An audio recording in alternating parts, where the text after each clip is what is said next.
En manchette aujourd'hui, visite du ministre responsable des relations avec les Premières Nations et les Inuits dans la région et un homme arrêté pour grand excès de vitesse à Rouyn-Noranda. Le TVA Nouvelles commence maintenant.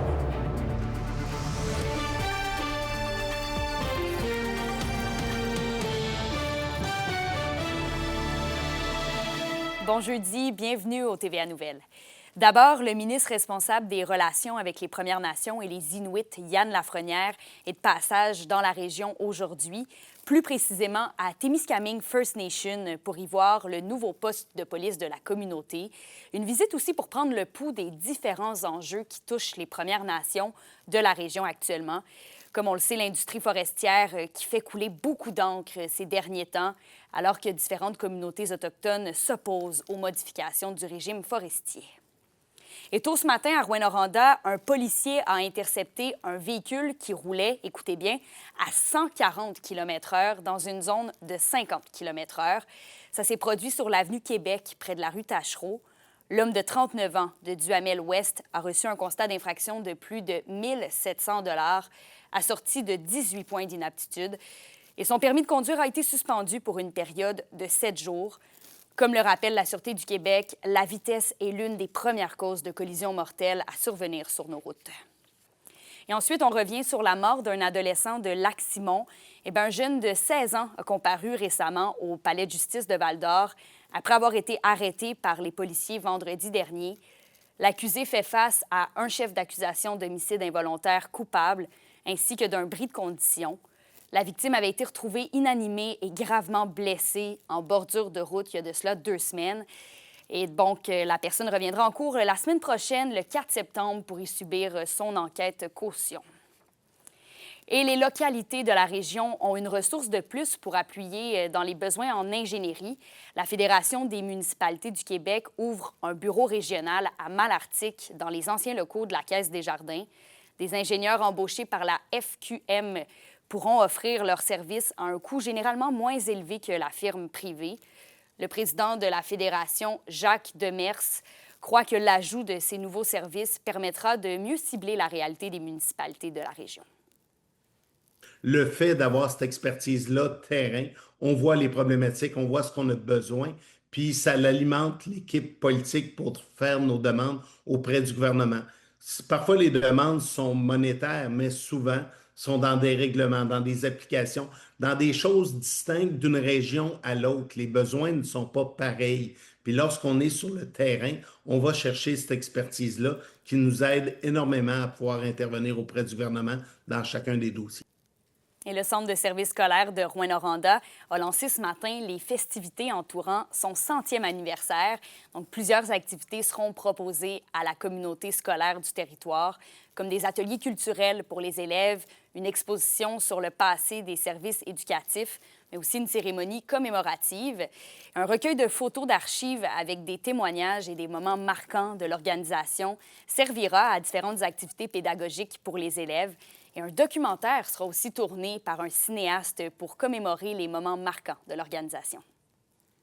On est très fiers de souligner 100 ans d'histoire au Centre de services scolaires, donc 100 ans d'éducation, 100 ans de valorisation, 100 ans d'activités de beaux souvenirs, 100 ans à construire, à transmettre, à bâtir. Alors, Dominique Leclerc a accepté de tourner un documentaire avec l'aide de TVC9 sur le 100e du Centre de services scolaires. Donc, il est déjà présentement en tournée.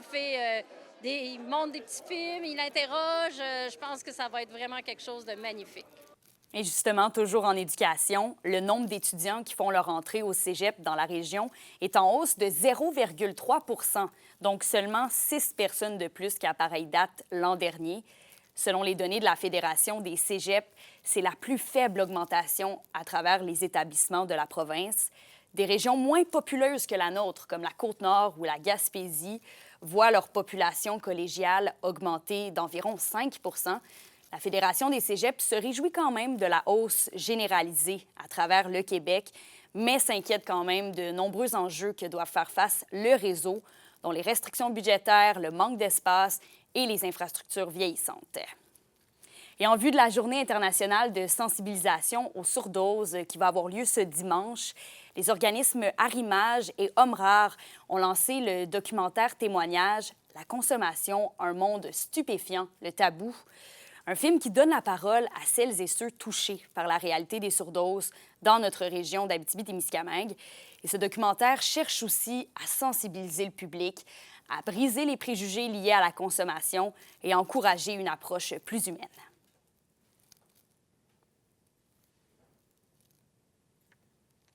La question du jour TVA, une présentation de Mobilier Bélan qui vous offre depuis plus de 50 ans un service de qualité et un grand choix de matelas, mobilier, électro au prix compétitif que vous recherchez. À la question du jour, on vous demande, trouvez-vous qu'il y a suffisamment de sensibilisation autour de l'utilisation de la dépendance aux stupéfiants? Pour voter et commenter, rendez-vous au tvaabitibi.ca. Et c'est maintenant au tour de la Fédération des chambres de commerce de l'Abitibi-Témiscamingue de dénoncer l'inaction du gouvernement face au déséquilibre fiscal régional, un déficit qui freinerait largement le développement du territoire, selon elle. Et malgré l'envoi de 22 demandes formelles au ministère, à Hydro-Québec, aux chefs des partis provinciaux, mais aussi au premier ministre François Legault, seules 4 réponses ont été reçues. Ce qui, toujours selon la Fédération, démontre un manque flagrant de reconnaissance des enjeux économiques de la région. Et cette semaine aussi, la conférence des préfets régionales avait dénoncé la même situation, soit un déséquilibre fiscal annuel qui pourrait s'élever jusqu'à 822 millions de dollars. On va maintenant parler de la Semaine nationale du chien, puisque les victimes d'actes criminels pourront compter sur un nouvel appui au Centre d'aide aux victimes d'actes criminels de l'Abitibi-Témiscamingue. Une petite bête à 4 pattes, un chien d'assistance judiciaire. Sophie Média-Villarivard est allée le rencontrer. Non, pas au pied. Joe, une labernoise de 2 ans, est depuis quelques mois le nouvel allié du Centre d'aide aux victimes d'actes criminels de l'Abitibi-Témiscamingue. Avec sa responsable, Véronique Marcotte-Beaumier, elle se déplacera partout dans la région pour accompagner les personnes victimes dans les palais de justice lors de leur passage en cours. Elle a fait ses premiers accompagnements dernièrement, la semaine dernière, et tout a bien été. C'était un procès et tout a bien été. Là, Joe est vraiment sur son podium auprès de la personne victime pour qu'elle puisse la flatter. Quand que les émotions montent, quand que l'anxiété monte trop. Et ça fait vraiment une différence. La responsable du chien d'assistance judiciaire s'est d'abord rendue à la Fondation Mira en Montérégie pour une semaine de formation où elle a rencontré Joe.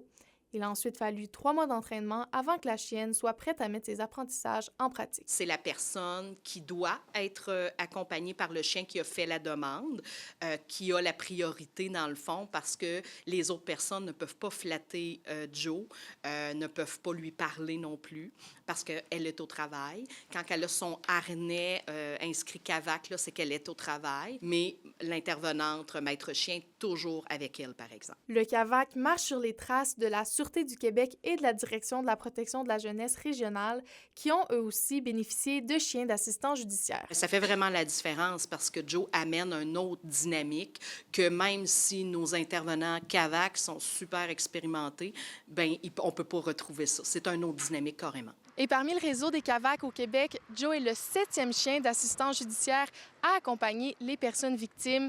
Et c'est une méthode qui fait ses preuves puisque déjà 132 accompagnements ont été effectués à travers la province.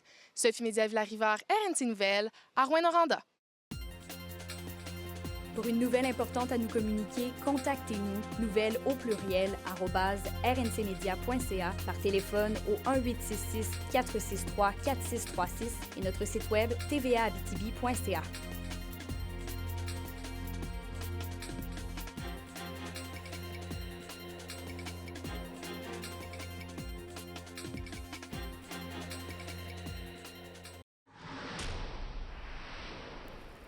La 37e édition de la Foire du camionneur de Barraud commence demain. Et justement, demain soir, c'est David Pinault qui commencera le festival avec son spectacle Maudit fou, suivi de la grande messe hommage aux Cowboys fringants. Et samedi, les compétitions de coureurs commencent dès 10 h. Et en soirée, Phil Lauzon présentera son hommage à Lou Combs et plus encore. Et dimanche, en soirée, ne manquez pas Julie Duguay et le Nord-Ouest Country Band. Des activités familiales vous attendent également tout au long de la fin de semaine.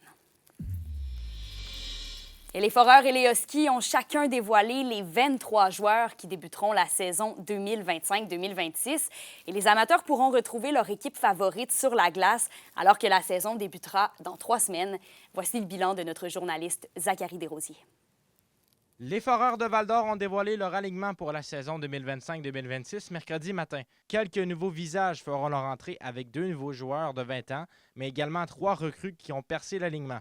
Josh Demers, Étienne Maheu et Evan Surchurchi. C'est un choix de 3e ronde, mais je suis tellement content de ses habiletés, on dit son hockey sense en anglais, là, mais sa compréhension de la game. J'aime son speed, sa vitesse aussi, c'est vraiment le fun. Josh Demers, comment je pourrais dire ça? C'est tellement dédié, il fait plein de petites actions que c'est pas, ça va passer un petit peu inaperçu, mais tellement efficace dans une game.